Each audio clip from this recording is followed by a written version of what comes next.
Bonjour à tous, aujourd'hui je vous retrouve pour la capsule Les spectres infrarouges. Donc c'est une capsule qui va plutôt parler de révision, hein, donc il n'y a rien de bien méchant ici. Cependant, ça nous fait gagner un temps précieux pour la suite et vous devez absolument tout savoir faire de cette capsule vidéo. Donc vous notez tout cela en rouge, vous utilisez les mêmes codes couleurs, c'est parti, cette capsule s'adresse donc aux élèves de terminale spécialité physique-chimie. Donc je vais vous rappeler un certain nombre de choses. Déjà, un spectre infrarouge renseigne sur la nature des liaisons présentes dans une molécule, et donc sur ses groupes caractéristiques. Les vibrations des liaisons sont à l'origine d'un spectre infrarouge, comme vous le savez. Donc c'est les vibrations des liaisons qui vont vraiment nous permettre d'avoir des longueurs d'onde absorbées. Je vous rappelle que plus une liaison est forte, plus le nombre d'ondes sigma, que l'on note comme on l'a vu déjà, sigma sous cette forme, est grand. Sigma, il s'exprime en centimètres-1, c'est l'inverse de la longueur d'onde.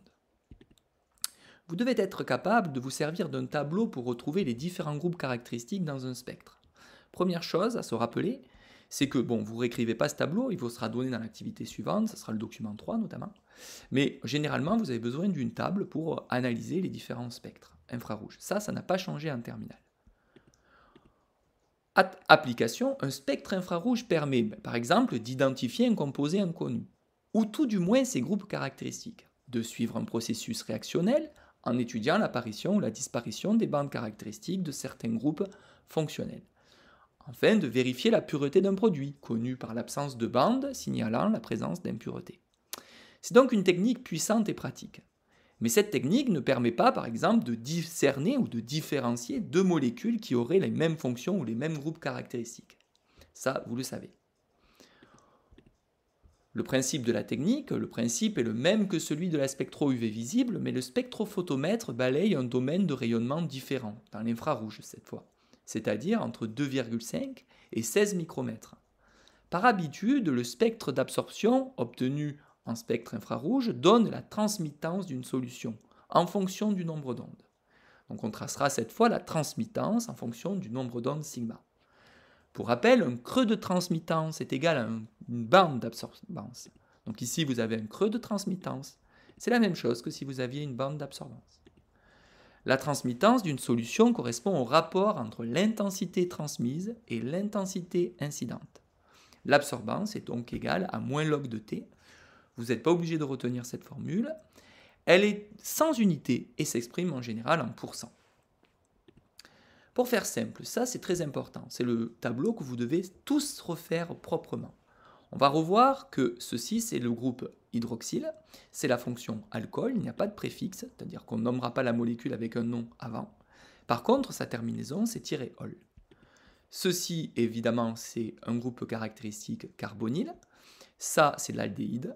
Ensuite, le préfixe, il n'y en a pas. Et sa terminaison, c'est -al. Vous avez à nouveau un carbonyle ici.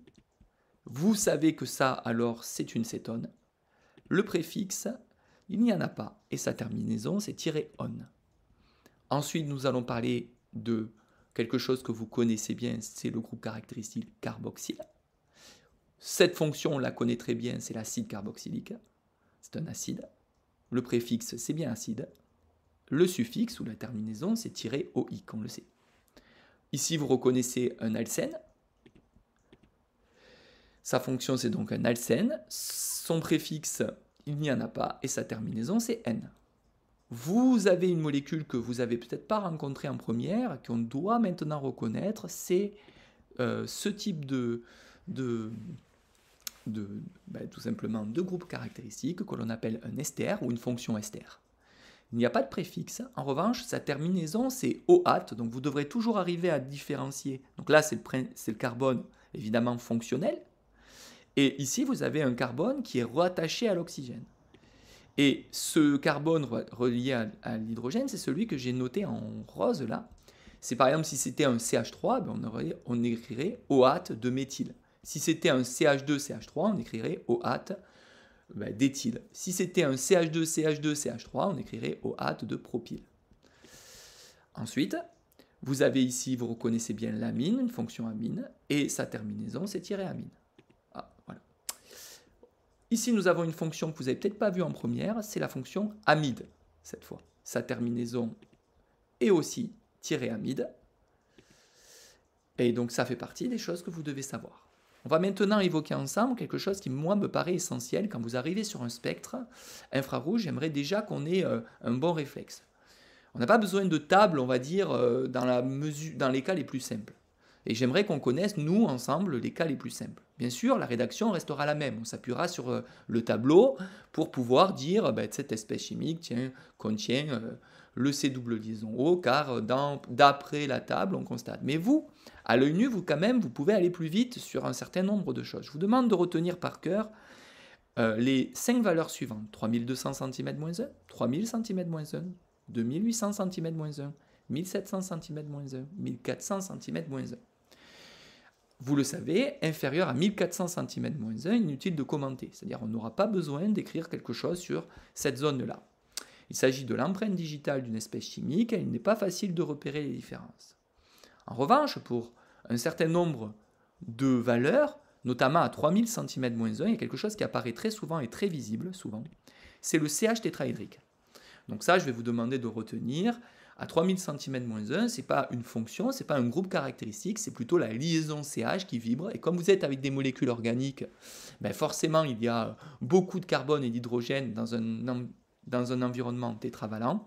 Donc vous allez avoir ici cette partie qui va apparaître.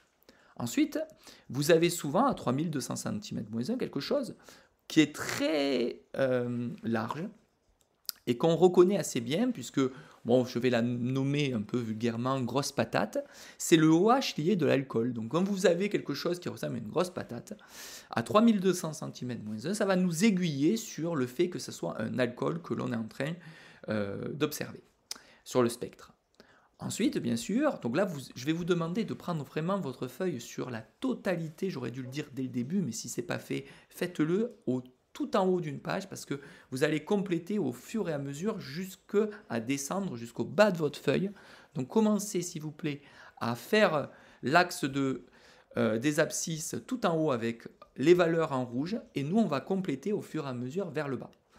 Donc si par contre, vous remarquez à 1700 cm-1 une bande très fine, et très intense, comme je l'ai fait, c'est de remarquer que les tailles sont importantes, vous allez avoir beaucoup de possibilités.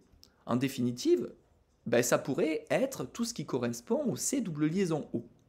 Alors les C double liaison O, il y en a énormément. Par exemple, il y a l'aldéhyde. Vous aurez forcément celle à 1700. Et je vous demande de regarder toujours, alors dans ces cas-là, à 2800, vous avez quelque chose d'assez étroit qui apparaît. C'est le CH trigonal. Alors pourquoi trigonal ? Parce qu'un aldéhyde, son environnement est trigonal, on le voit bien. Donc vers 3 atomes différents. Ensuite, nous pourrions avoir C double liaison O à 1700 à nouveau. On pourrait avoir le C double liaison de l'acide carboxylique. Donc si vous avez ça, plus quelque chose d'immense, donc là vous descendez, vous, dans votre feuille, en utilisant des codes couleurs à mesure, qui commence à 3200 et qui se termine à 2800, et qui prend tout l'espace, c'est un truc immense. C'est ce qu'on appellera le OH de l'acide carboxylique. On s'en doute, il y aura le C double liaison O et le OH, comme de l'acide carboxylique. Donc il vous faudra les deux pour évidemment être sûr qu'il y a l'acide carboxylique. On remarque que j'ai même enlevé le CH tétraédrique parce qu'il va absorber à pratiquement tout entre 2800 et 3200. On aura ensuite la possibilité, donc là je suis toujours en dessous, donc j'ai remis le CH tétraédrique puisque a priori il va toujours apparaître. Mais par contre, si on a par exemple un amide, un C double liaison O à nouveau, vous pourriez avoir ici quelque chose à 3200 qui ressemble à deux oreilles de lapin. Alors oui, en transmittant, ça ne ressemble pas à des oreilles de lapin. Par contre, si vous mettez en absorbance, on retourne et on voit bien qu'on a deux oreilles de lapin. C'est le NH2 de l'amine ou de l'amide. Donc si je n'ai que ça, c'est un amine. On reconnaîtra évidemment les deux oreilles de lapin à 3200. Si en revanche, vous avez évidemment la partie rose plus la partie rouge à droite, vous avez un amide dans ces cas-là. Et on voit bien que si cette fois vous n'avez plus qu'une bande, du coup vous aurez une oreille de lapin, j'ai oublié le S, vous le corrigez, on aura une amine secondaire ou un amide composé d'un seul hydrogène. Et pourquoi ? Parce qu'un amine, ça peut être avec un environnement de deux hydrogènes ou un seul. Dans ces cas-là, s'il y en a deux, ce sera deux oreilles de lapin, une seule oreille de lapin. L'amide, c'est pareil. Deux hydrogènes, ça sera 2 oreilles de lapin, un seul hydrogène, une seule oreille de lapin. Voilà, cette capsule vidéo est terminée. Je vous propose maintenant de tout noter. Alors avant de terminer, par contre, j'ai oublié. Le CO, évidemment, il y en a deux autres possibles, l'acétone et l'ester. Ben, vous aurez alors à 1700 uniquement cela qui apparaît, sans tout le reste, mis à part le CH tétrahydrique quand même. Eh ben, c'est difficile de différencier une cétone et un ester.